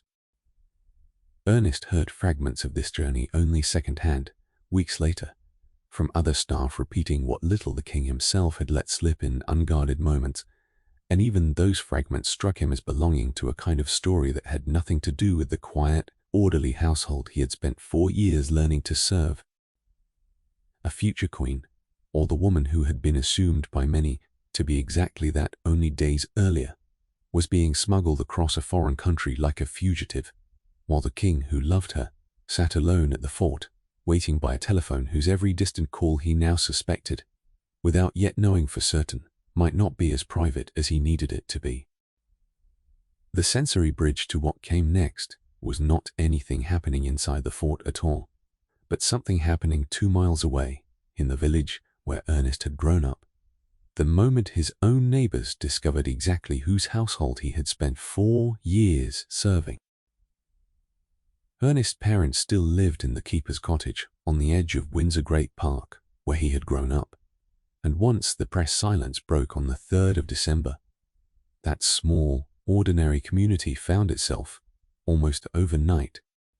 Reporters descended on Sunningdale, looking for anyone with a connection to the fort, willing to talk, offering, by more than one account from households in similar positions elsewhere in the country, during these same weeks, considerable sums of money for even the smallest scrap of insider detail.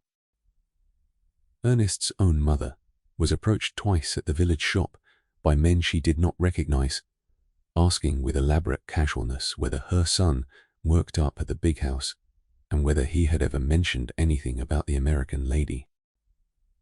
She said nothing both times, precisely because Ernest had told her, years earlier, and in the same flat, serious tone the house steward had once used on him, that whatever she might overhear about his work was never, under any circumstances, to be repeated to anyone, reporter or otherwise.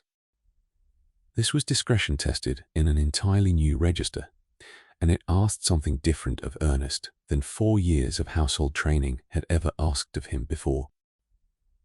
Keeping quiet in front of an employer who could ruin your career with a single bad reference was one kind of discipline. Keeping quiet in front of your own mother, your own childhood friends, neighbors who had known you since infancy and now looked at you with a fresh, hungry curiosity you had never once seen directed at yourself before. Asking not maliciously, but simply out of the same overwhelming human interest gripping the entire country, was something else again.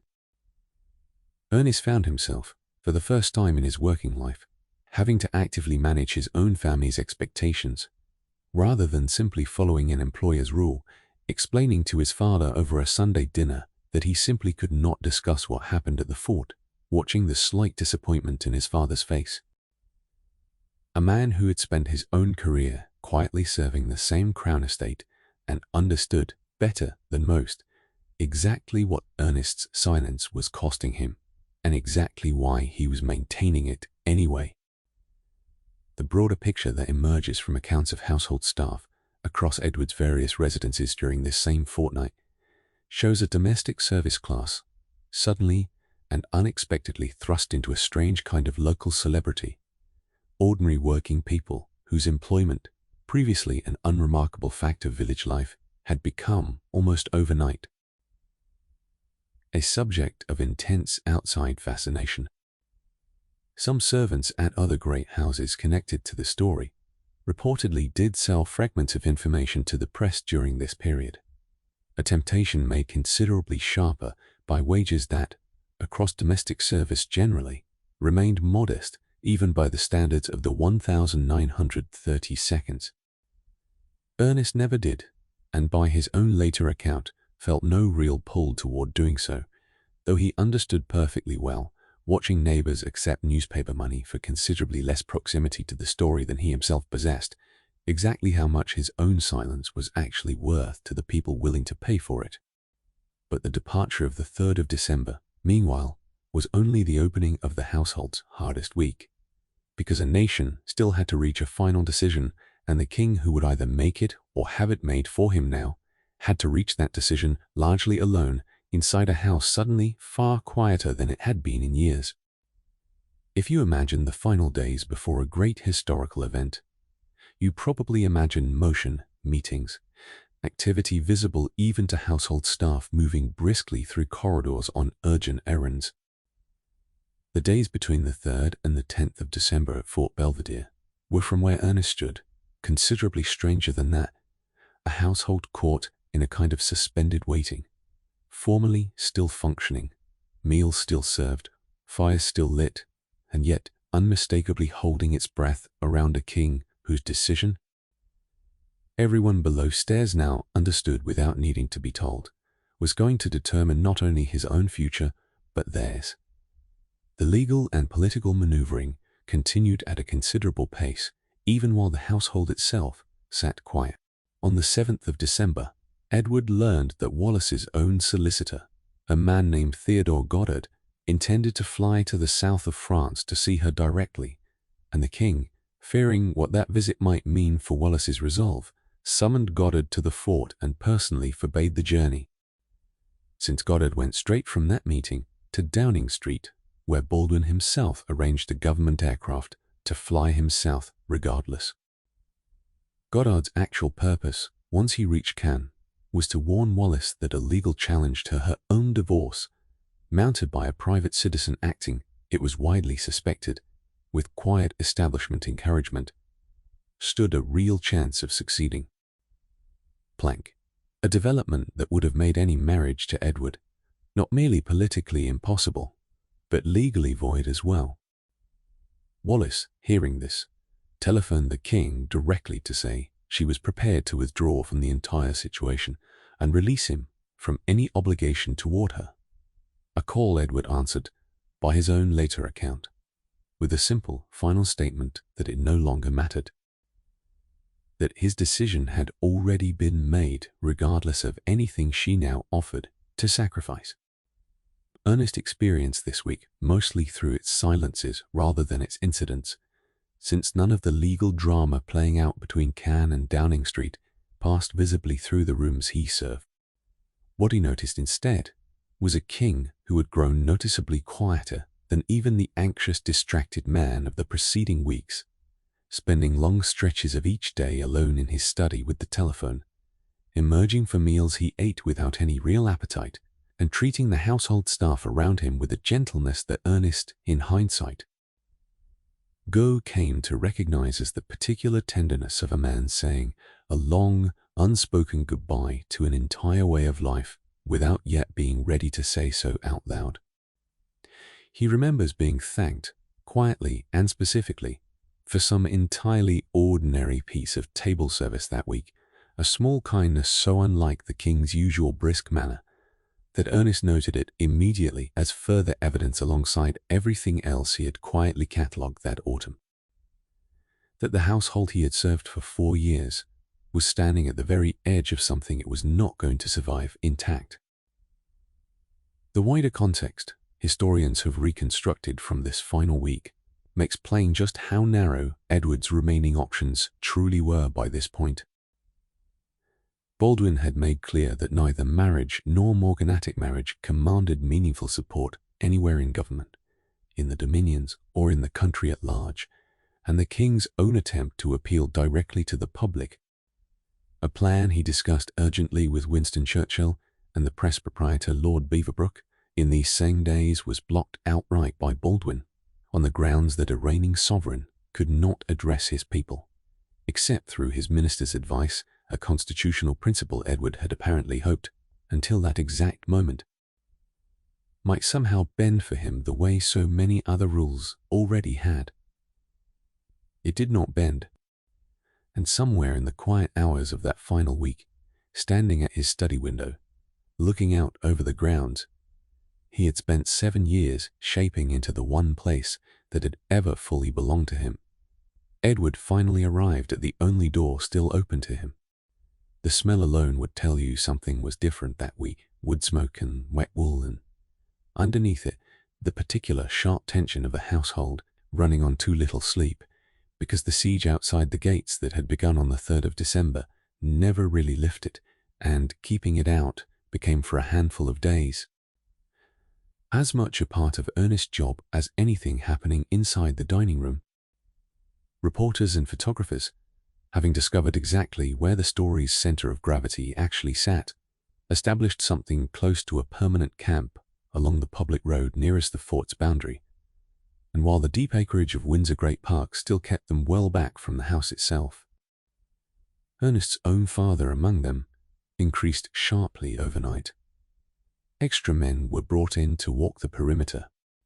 Gates that had stood casually unlocked for years were now checked and rechecked, and the household staff found themselves fielding a steady stream of telephone calls from newspapers offering money for information.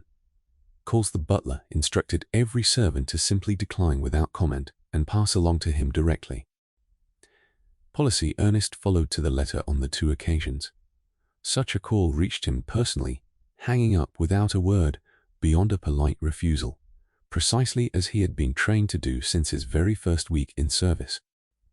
Inside the house, the atmosphere took on a quality Ernest had never experienced before, something between a household in mourning and a household under siege, curtains drawn earlier than usual in the evenings, fewer lights left burning after dark, a general instinct among the remaining staff to move quietly and speak only when necessary. As though the house itself had absorbed some of the tension pressing against it from beyond the gates. He remembers polishing silver one evening that week, in a kitchen gone unusually silent, the normal easy chatter between staff, replaced by a kind of watchful stillness, everyone aware that whatever happened next, and none of them possessing any real way to influence which way that decision would eventually fall.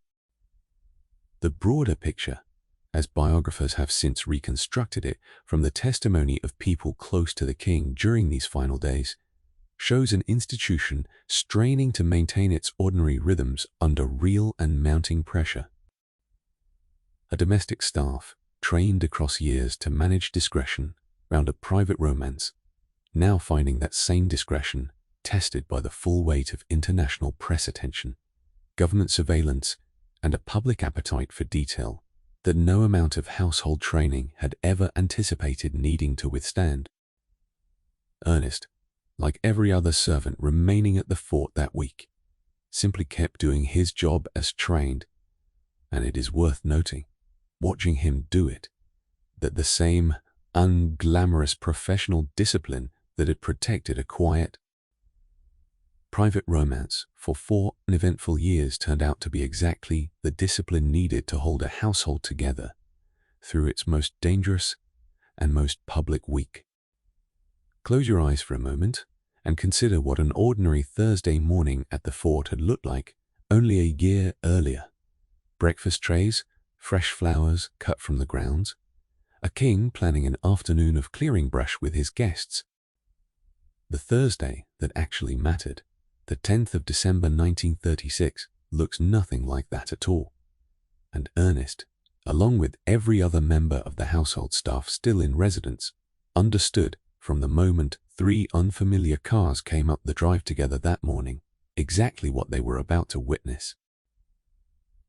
The king's 3 younger brothers, Prince Albert, Duke of York, Prince Henry, Duke of Gloucester, and Prince George, Duke of Kent, arrived at Fort Belvedere that morning to serve as the formal witnesses to an act no British monarch had performed in the modern history of the institution. Edward signed the documents, 15 separate instruments in total covering Britain, each dominion, India, and both houses of Parliament, in a ceremony conducted with a strange hushed formality inside a house that had spent 7 years as the least formal residence any modern British sovereign had ever kept. Edward himself, in his own later account of the moment, described feeling something close to relief the instant the signing was finished, comparing the sensation to a swimmer finally breaking the surface after a long descent, stepping outside afterward to breathe fresh morning air as a man who was for the first time in 11 months no longer king. Ernest did not witness the signing itself, which took place in a private room closed even to most of the household, but he witnessed everything around it, the arrival of 3 princes whose faces he recognized from photographs. 20 an atmosphere among the senior household staff that morning, unlike anything in his 4 years of service, hushed, careful, and charged with a solemnity that had nothing to do with the fort's usual relaxed rhythm. He remembers, specifically, passing Prince Albert, the brother who had become king within hours of that signature drying, in a corridor outside the room where the documents lay, and being struck by an expression on that prince's face that Ernest could only later describe as something close to dread. A man visibly unprepared for and unwilling to accept the burden about to land on him with almost no warning at all. What the wider historical record shows is that this scene, quiet and procedural as it appears in the surviving accounts, represented the formal conclusion of a crisis that had consumed the entire machinery of British government for the better part of a month, and the informal conclusion of a household that Edward had spent 7 years and a considerable personal fortune building into the one place where he had ever felt fully at ease. Francis Donaldson's biography notes that household staff across Edward's various residences, Fort Belvedere very much included, understood immediately what the signing meant for their own futures, since a house built entirely around the private life of a reigning king had no obvious further purpose once that king had ceased, by his own signature, to be king at all. And critically, none of them, Ernest included, had any real way of knowing yet what would happen to them, individually, once the singular household they had served in near total secrecy for years finally, formally, ceased to exist in the form they had always known it. For Ernest, the days immediately following the signing brought a strange and disorienting kind of anticlimax, because the man he had served for 4 years remained, technically, still in residence at the fort for 2 more nights, no longer king in any legal sense. Still expecting the same quiet competence from the same staff, in a house that the law had already begun treating as though its most famous occupant had never quite lived there at all. On the 11th of December, Edward travelled to Windsor Castle to deliver the broadcast that would introduce him to the world, for the first time in his adult life, by a title other than king. Sir John Reith of the BBC announced him that evening as His Royal Highness Prince Edward, and the speech that followed, its language polished in places by Winston Churchill, described in careful, restrained terms a man who had found it impossible to discharge his duties as king without the help and support of the woman he loved. It remains, by most accounts, the largest single radio audience the world had yet recorded.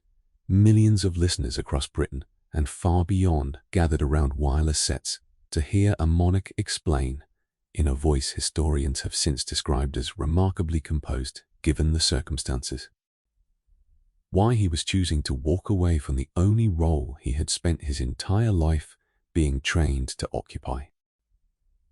Ernest listened to that broadcast from the servants' hall at the fort, gathered with the rest of the household around a wireless set that had, until that week, mostly played dance music on quiet evenings after the day's work was finished. He remembers the particular quality of the silence in that room while the former king's voice came through the speaker, a hush that had nothing performative about it, genuine and unrehearsed. Staff who had spent years disciplining themselves never to show emotion about anything happening above stairs, now sitting quite still, several of them, by Ernest's own account, visibly moved in a way none of them would have permitted themselves to be observed, being moved under any ordinary circumstance. The following morning, the 12th of December, Edward left Britain entirely, travelling first to Austria to begin an exile that would eventually carry him across Europe and, within a matter of months, to a wedding in France that his own family. That exile would last the remainder of his life. He and Wallis married the following June at a borrowed chateau in the Loire Valley, a small, quiet ceremony attended by a handful of friends and almost no one from the family he had left behind, and the newly created Duchess of Windsor would spend the following decades navigating a peculiar, unresolved social status. Married to a man the British establishment still regarded with considerable wariness, denied by his brother's own decree the style of Royal Highness that Edward believed she was owed by right. Neither of them ever again lived in England for any real length of time. Fort Belvedere, the house Edward had once described as the one place in the world he most wanted to be, remained for the rest of his life somewhere he could visit only in memory, and in the pages of a visitor's book he carried from residence to residence, like a relic of a country he had given up in order to keep. The broader significance of these 2 days, the broadcast and the departure, lies less in their formal political content, which had already been settled by the signature 2 days earlier, than in what they represented for everyone who had built a working life around this particular household. Historians, including Ziegler, note that Edward's departure marked, in the most literal sense, the end of Fort Belvedere's brief and unusual era as the private centre of British royal life, a house that had existed for 7 remarkable years entirely outside the normal machinery of court and ceremony. Now, abruptly severed from the only person who had ever wanted it that way. Ernest, along with the rest of the household staff, understood without needing to be told that whatever came next for each of them individually was going to look nothing like the 4 years they had just lived through, and that the peculiar, demanding, occasionally exhilarating work protecting a king's most private secret had, as of that Thursday broadcast, come to its final and irreversible end. The household itself, because a great house does not simply close its doors the moment its most famous occupant leaves the country. And the practical question of what happens to the people who kept that house running turned out to be considerably messier and considerably more human than the tidy constitutional drama playing out in newspapers and Parliament ever had reason to mention. If you imagine the staff of a disgraced or departed royal household, probably imagine something swift and clean, dismissal notices issued, positions terminated, everyone quickly absorbed elsewhere without much ceremony. The reality facing the people who had served Edward at Fort Belvedere was considerably more drawn out and uncertain than that. Edward himself, even from exile, initially continued paying for gardeners and basic upkeep at the fort, clinging for years to a hope never fully abandoned until his brother formally withdrew the property's grace and favor warrant in March of 1940, that he might eventually be permitted to return to the one house that had ever felt entirely his own. That lingering hope meant the fort did not simply go dark the way a completely abandoned estate might have. It entered instead a strange, suspended half-life, a skeleton household maintaining the grounds and the building against the possibility of a homecoming that, as the months and then years passed, grew steadily less likely ever to arrive.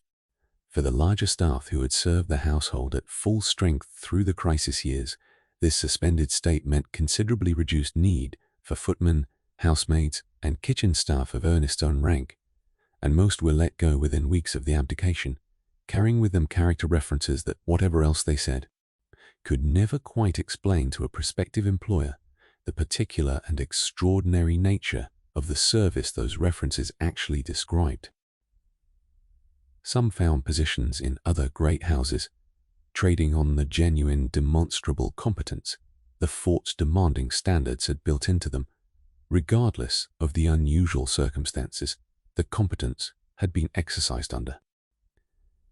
Others drifted toward the more conventional royal households at Windsor and Buckingham Palace, where George VI's more traditional court had considerably less use for staff trained in the fort's particular blend of relaxed informality and absolute discretion about matters nobody in the new king's household.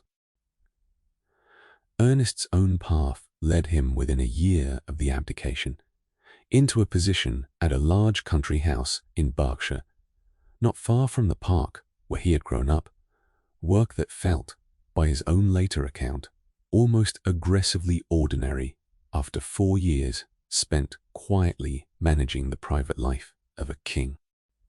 He carried with him, for the rest of his working life, The same disciplined silence his training at the fort had built into him so thoroughly it had become simply part of his character rather than a professional performance, and he spoke by every account of people who knew him in later years. Only rarely and only in the barest outline about what he had actually witnessed during those final months, offering historians and curious acquaintances alike little more than the same careful, well-worn observations any well-trained servant of his generation might have offered about any former employer. Respectful and entirely unwilling to trade on a proximity to history that he had spent his entire working life being trained never to exploit. The broader pattern here, documented across the various accounts biographers eventually gathered from surviving household staff of this period, shows a domestic service class absorbing the shockwaves of a genuine constitutional earthquake with remarkably little institutional support and remarkably little public acknowledgement. Anything unusual at all.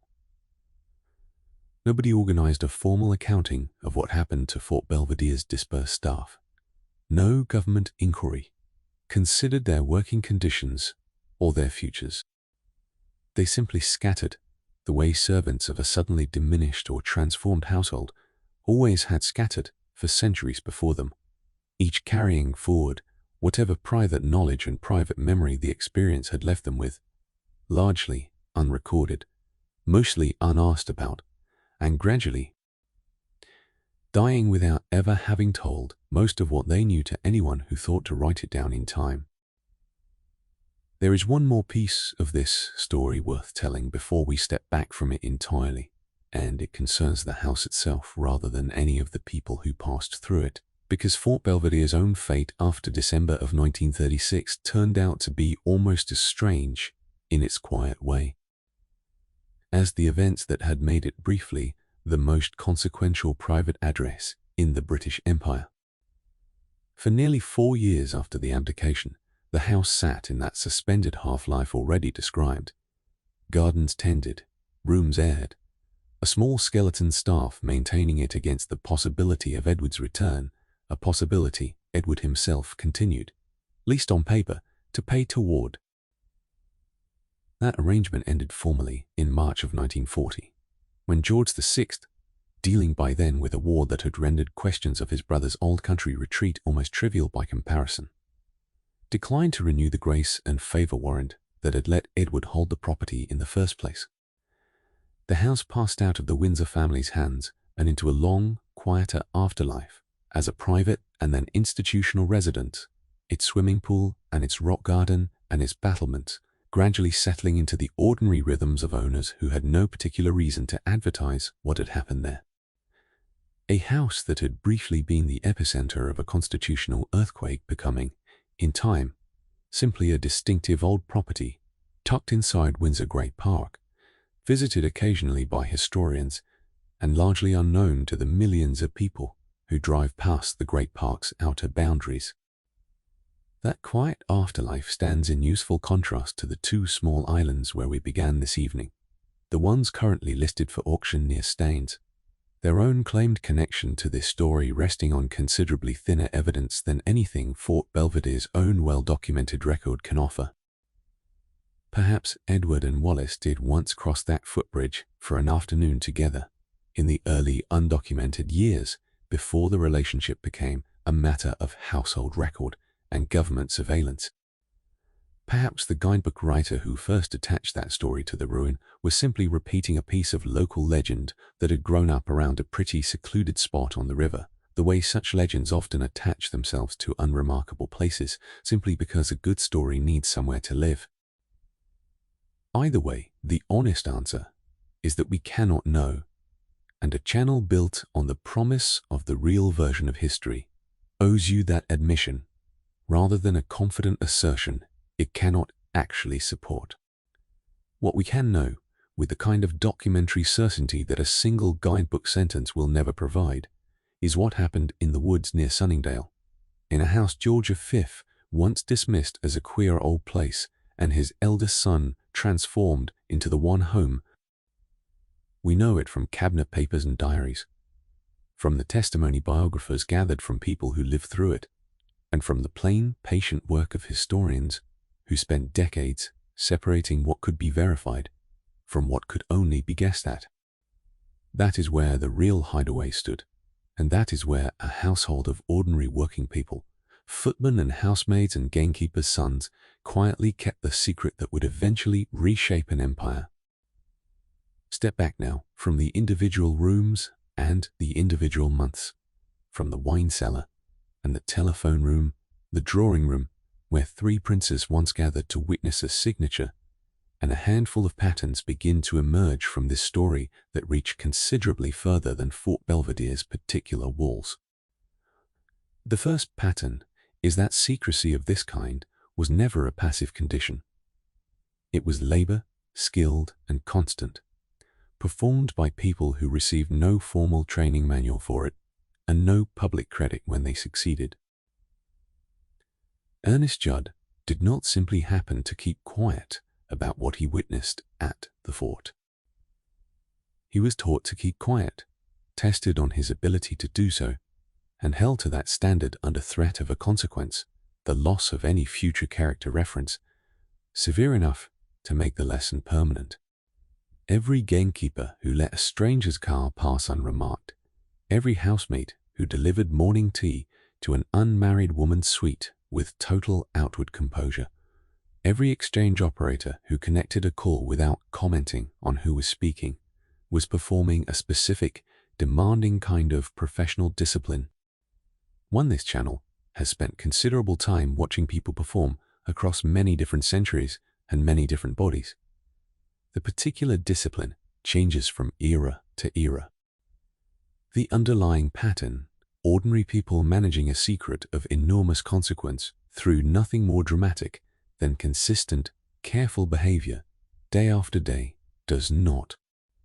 The second pattern concerns what the household staff at Fort Belvedere could actually see that the wider public, and even the government, could not. Alec Hardinge could warn the king about press silence breaking. Stanley Baldwin could calculate political arithmetic across the dominions.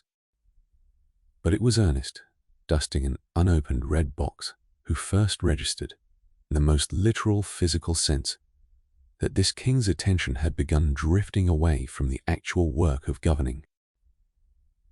It was Ernest who read the king's mounting anxiety in his untouched dinner plate, weeks before that anxiety became a matter of cabinet concern. Below stairs, service placed ordinary working people in a position of intimate, continuous observation that no minister, however senior, could match.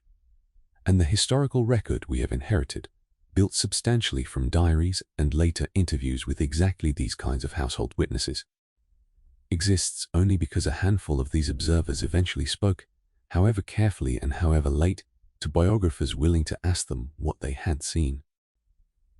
The third pattern, and perhaps the most striking one, is the collision this story stages between two entirely different value systems occupying the same physical rooms. Above stairs, the crisis played out as a matter of constitutional theory, religious doctrine, and political calculation, men in suits weighing abstractions against precedent in rooms lined with portraits of monarchs who had never faced quite this particular problem. Below stairs, the same crisis played out as a series of intensely concrete questions: which wine glass goes where? Which cases get carried down the back stairs to avoid a photographer's lens? How many place settings the dinner table needs on a night when a prime minister's visit has thinned the guest list considerably? Both versions of the crisis were entirely real, and neither one, on its own, tells the whole story. Understanding the abdication properly means holding both versions in mind together: the debate in Downing Street and the dust on the red boxes, the Archbishop's doctrine and the housemaid's careful, practiced normalcy delivering tea to a room the church itself refused to sanction. There is also a fourth pattern worth naming, honestly, because it is the one this particular story handles with the most delicacy. Edward VIII was not, by the documented account of nearly everyone who worked closely around him, an especially disciplined or steady man, and his own household staff watched that instability play out in real time across 1936, long before most of the country had any inkling of what was happening. Historians including Ziegler and Donaldson have been careful, across decades of research, not to reduce him to either a romantic hero or a self-indulgent failure. And this account has tried to extend him the same care, describing what the record actually shows. Well-documented devotion to one particular woman and a role that had never fit him comfortably even before she entered his life, rather than delivering a verdict on which version of him was the true one. The servants who watched him most closely, Ernest among them, generally seemed to have arrived at something closer to sympathy than judgment, a recognition that even a king, perhaps especially a king, raised inside George V's rigid, emotionally distant court, remained a person navigating a difficult set of choices with the same limited human equipment the rest of us are issued. What all of this reveals, taken together, is that the household staff living through the abdication crisis were not merely witnesses to history in some passive, decorative sense. They were, in their quiet and largely unacknowledged way, active participants in shaping how that history was allowed to unfold. The discreet gatekeepers, the careful telephone operators, the footmen who noticed everything and repeated nothing, all of them contributing, without any of them individually intending to the specific shape the crisis eventually took. 4 years of private development before a single public word, followed by less than a month of public reckoning once the silence finally broke. Historians studying institutions of power have long understood that the people who actually keep an institution running day to day, the clerks, the secretaries, the household staff, hold a kind of structural power that has nothing to do with formal authority and everything to do with proximity.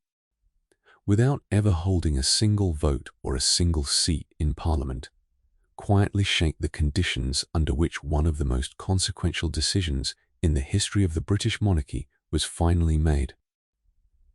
And there is a final pattern, gentler than the others, worth sitting with as this account draws toward its close. Ernest Judd, the household staff around him, lived through this crisis without ever fully grasping, in the moment, exactly how it was going to end, or exactly how significant the years they were living through would eventually appear to the historians who came looking for their testimony decades later. They were most days simply doing their jobs, polishing glasses, laying tables, carrying cases down back staircases, managing the enormous, unglamorous logistics of a household under pressure none of them had chosen and few of them fully understood. That is, in the end, how most people actually live through history. Not as protagonists aware of their own significance, but as workers attending to the ordinary demands of a situation none of them had chosen. One dinner service, one telephone call, one carefully unremarked upon detail at a time. One further pattern deserves naming before we let this story rest, because it says something about why an account like this one matters at all, nearly 90 years after the fact.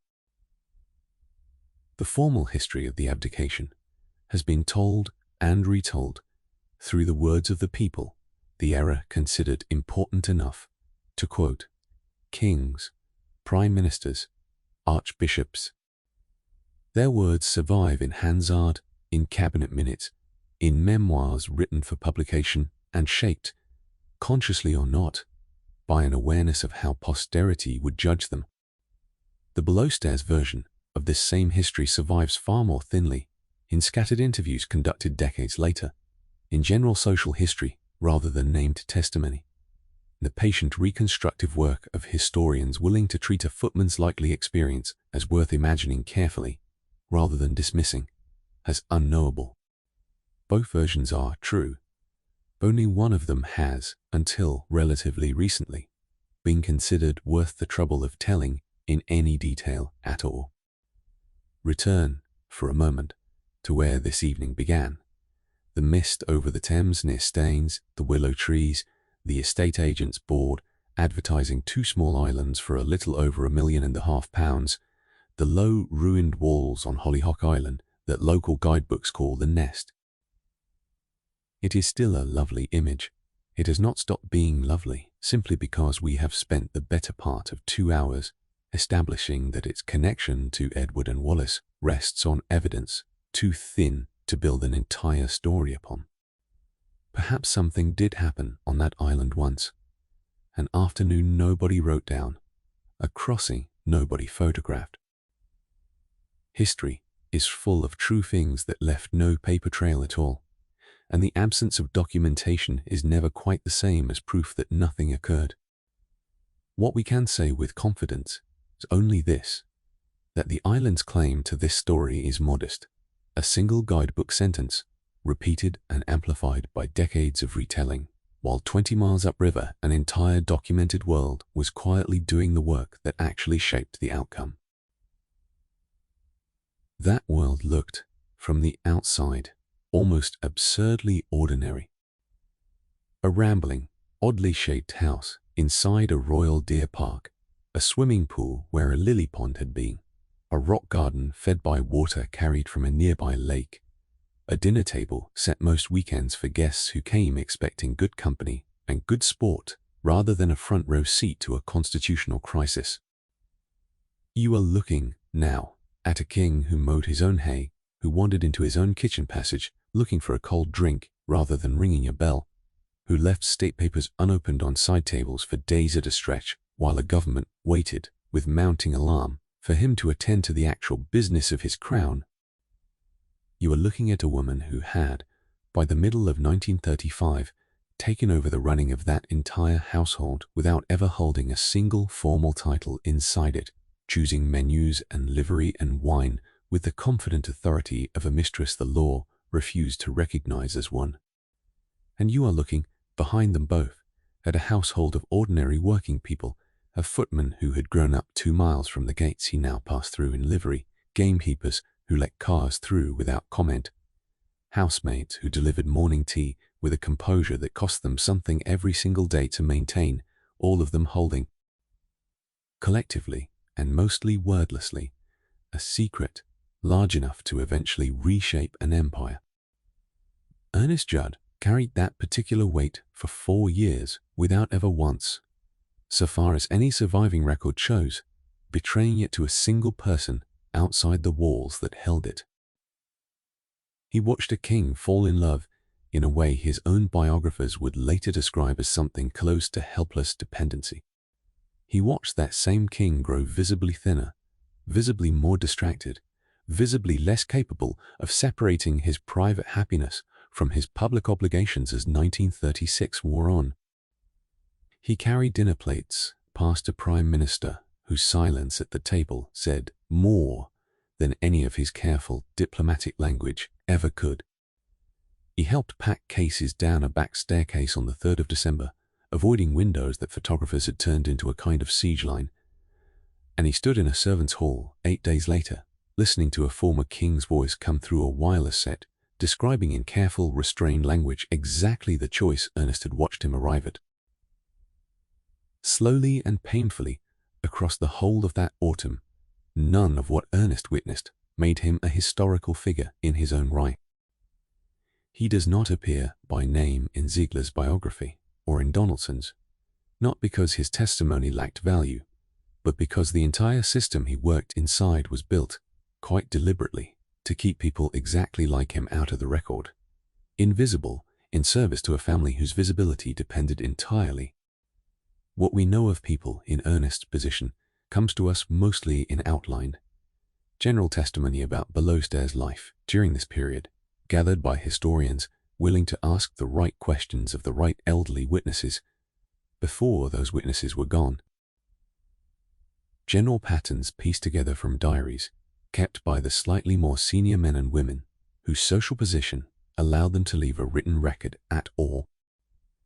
Ernest himself, as a specific person with this specific name, serving in this specific house through these specific months, is a composite drawn honestly from that broader pattern, built to carry in one recognizable and human shape the experience that hundreds of real footmen, housemaids, and gamekeepers actually lived through at Fort Belvedere and at royal households like it across this same extraordinary year. And he looks, in the end, exactly like what he was. A young man doing a demanding job with real skill, holding an enormous private confidence with real discipline, carrying real private opinions about the people he served that he was never once permitted to voice, and going on afterward to a quieter and more ordinary working life that the record barely troubles itself to mention. He is not the footnote, the biography, mentioned once in passing, part of an undifferentiated household staff numbering in the dozens. He is, instead, specific kind of witness this account has tried to honor properly, someone who saw the private machinery behind one of the 20th century's defining public events, and who understood, without ever being told directly, exactly how much that machinery was costing everyone required to operate it. There is something clarifying about knowing this, about understanding that the abdication of Edward VIII was never simply a story of a king, a government, and a woman the establishment refused to accept. It was also, quietly and continuously, a story about the people who kept the tea hot, the telephone connected, the red boxes dusted, and their own mouths shut. People who understood the stakes only in outline and carried the weight of that partial understanding anyway because carrying it was quite literally their job. The great constitutional crisis of 1936 has been told many times, from the perspective of kings and prime ministers and archbishops, men whose names appear in the history books precisely because their positions required a public record to exist. It has been told considerably less often from the perspective of the people standing 18 inches behind those men's chairs, close enough to see everything, positioned by the entire logic of their profession to be seen by no one. Somewhere near Sunningdale, in a house that no longer belongs to the family that made it briefly famous, the rock garden Edward built still catches whatever light reaches it through the great park's old trees, if it survives at all in anything like its original form. The swimming pool may, or may not, still hold water. The visitor's book that Edward carried with him into exile, taking it from house to house for the rest of his life as though it were the one artifact worth saving from an entire vanished world, sits now wherever such things eventually come to rest, in an archive, in private hands, under careful custody of people who understand its significance considerably better than the king, who once so casually left his own state papers scattered across the same rooms. And somewhere in the quieter record of ordinary lives, that history rarely bothers to keep, a young footman finished his working life the way most working people of his generation did, without fanfare, without a chapter of his own, carrying inside him, for as long as he lived, the precise, done and spoken memory of what it had actually felt like to stand very still in a dining room, while an empire quietly changed its shape around him. The mist over the Thames will have burned off by now, wherever you are listening to this, the photographer's frame long since packed away, the estate agent's board still standing over two quiet islands whose real connection to this story may never be fully settled one way or the other. 20 miles upriver, the house that mattered more sits mostly forgotten behind its old trees, keeping in its own patient way a secret considerably better documented and considerably more human than any ruin on a river ever could. Let the candle burn down on both of them together tonight, the pretty legend and the quiet, well-attested truth, and let whatever is true rest easy. The way the people who actually lived it were rarely given the chance to do themselves. Sleep well.